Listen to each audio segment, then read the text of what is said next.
नमस्कार, रेसिपी सफर चॅनलवर पुन्हा एकदा सगळ्यांचं खूप खूप स्वागत। आजच्या भागात बघणार आहोत आपण काळे उडीद वडे। ही डाळ तशी दुर्लक्षित आहे, जास्त खाण्यात येत नाही, त्यासाठीच आपण याचे वडे कसे बनवायचे ते बघूया। याच्या रंगारूपावर जाऊ नका, याचे गुण पारखा। अतिशय सुंदर आणि स्वादिष्ट बनतात हे वडे। नक्की ट्राय करा ही रेसिपी। एकदा जर तुम्ही हे वडे बनवून बघितलेत तर पुन्हा पुन्हा बनवण्याचा मोह तुम्ही टाळू शकणार नाही।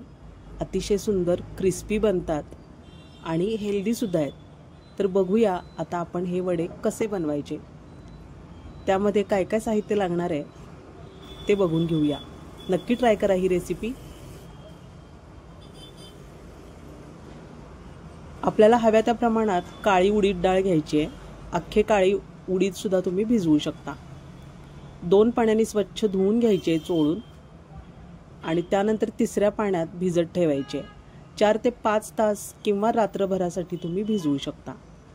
स्वच्छ धुवून घेतलेली आहे आणि तिसऱ्या पाण्यात भिजत घातलेली आहे।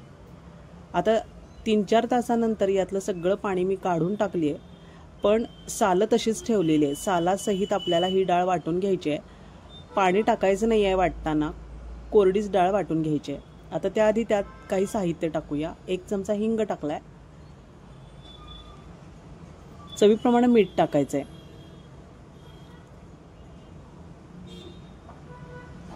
यामध्ये तुम्ही काळं मीठ सुद्धा टाकू शकता। आलं लसूण पेस्ट टाकायची आहे, भरपूर टाका, छान लागते टेस्ट। त्यानंतर गरम मसाला 1 चमचा, 1 चमचा जिरे, कसुरी मेथी 1 चमचा, मोठा चमचा आहे। त्यानंतर चिरलेली कोथिंबीर, कांदा आणि हिरव्या मिरच्या, हे सगळं साहित्य टाकून घ्यायचं आहे। मिरे पावडर सुद्धा तुम्ही टाकू शकता, छान लागते मिरे पावडर सुद्धा। जिऱ्याबरोबर मिरे पावडर सुद्धा वाटून घ्या। कच्चे जिरे, कच्चे मिरे एकत्र पावडर बनवून ठेवा आणि ती 1 चमचा टाकली तरी चालेल। 1 मोठा चमचा रवा टाकायचा आहे, त्यामुळे वडे खूप छान क्रिस्पी बनतात। आणि 1 चमचा तांदूळ पीठ आहे हे। लागेल तसं तांदळाचं पीठ अजून थोडं वाढवलं तरी चालेल। सध्या आपण हे एवढंच टाकलेलं आहे। हे सगळं कोरडं साहित्य आहे, पाणी अजिबात नाही आहे यामध्ये। जर लागलं तर चमचाभर पाणी टाकून तुम्ही पेस्ट बनवू शकता। आता हे सगळं साहित्य आपण मिक्सरच्या भांड्यात टाकूया आणि हे जाडसर वाटून घ्यायचं आहे आपल्याला।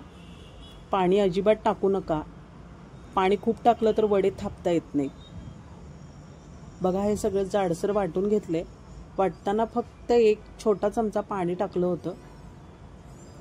सगळं साहित्य आपण हे भांड्यात काढून घेऊया। आधी फक्त तुम्ही डाळ वाटून घेऊन बाकीचं साहित्य नंतर मिक्स केलं तरी चालेल, पण असं एकत्र सगळंच वाटण केल्यामुळं वडे छान होतात आणि थापता येतात व्यवस्थित। थोडंसं तांदूळ पीठ टाकलंय मी, पुन्हा अर्धा चमचा टाकलंय, त्यामुळं वडे थापणं सोपं जाईल। सगळं आता हे मिश्रण एकत्र करून घ्यायचंय।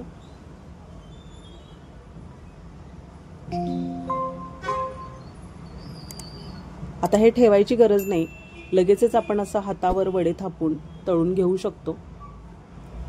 किंवा मग तुम्ही एखादा प्लास्टिकचा पेपर घ्या आणि त्यावर वडे थापून घेतले तरी चालतील। पाण्याचा किंवा तेलाचा हात लावायचा आहे, त्यामुळे वडे थापणं सोपं जातं। अशी छोटीशी एक कॅरी बॅग घेतलेली आहे मी आणि त्यावर तेलाचा हात लावलाय, पण पाण्याचा हात लावल्यानंतर वडे थापणं जास्त सोयीचं ठरतं, त्यामुळे पाण्याच्या हातावरच तुम्ही हे वडे थापून घ्या। पातळ थापायचे, त्यामुळे ते आतून क्रिस्पी होतात। एका बाजूला मी तेल तापत ठेवलेलं आहे, गॅस मीडियम करायचा आहे आणि मीडियम गॅसवरच हे सगळे वडे आपल्याला तळून घ्यायचे आहेत।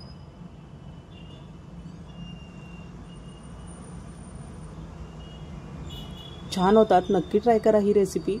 रेसिपी सफर चॅनल अजून तुम्ही सबस्क्राईब केलं नसेल तर जरूर सबस्क्राईब करा।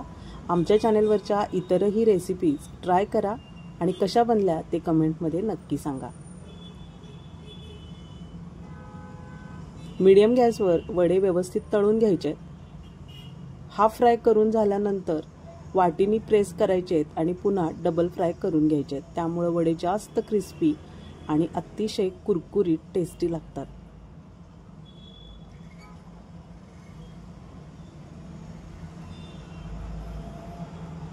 सोनेरी रंगावर वडे होऊ द्यायचे।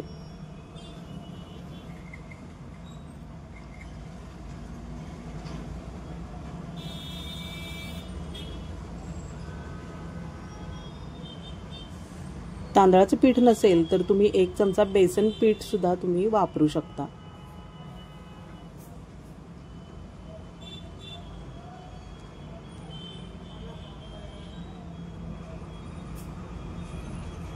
सुट्टीच्या दिवशी एखाद्या नाश्त्याच्या वेळी हे वडे नक्की ट्राय करून बघा, सगळ्यांना खूप आवडणार आहेत।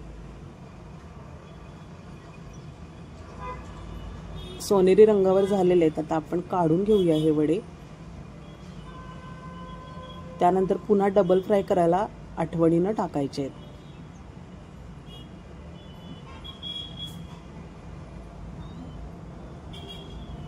वाटीने प्रेस करून घ्यायचे आणि पुन्हा डबल फ्राय करून घ्यायचे। आता सध्या आपण हे बाजूला काढूया आणि कोमट व्हायला ठेवून देऊया। असेच दुसऱ्या प्रकारचे करून घ्यायचे। दुसरा घाणा टाकलाय मी आणि पहिले जे वडे काढले होते ते कोमट करायला बाजूला ठेवून दिलेले आहेत।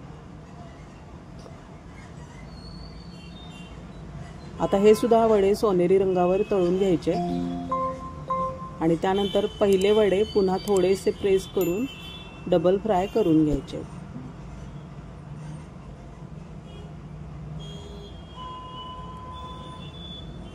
थोडासा वेळ लागतो पण छान होतात वडे।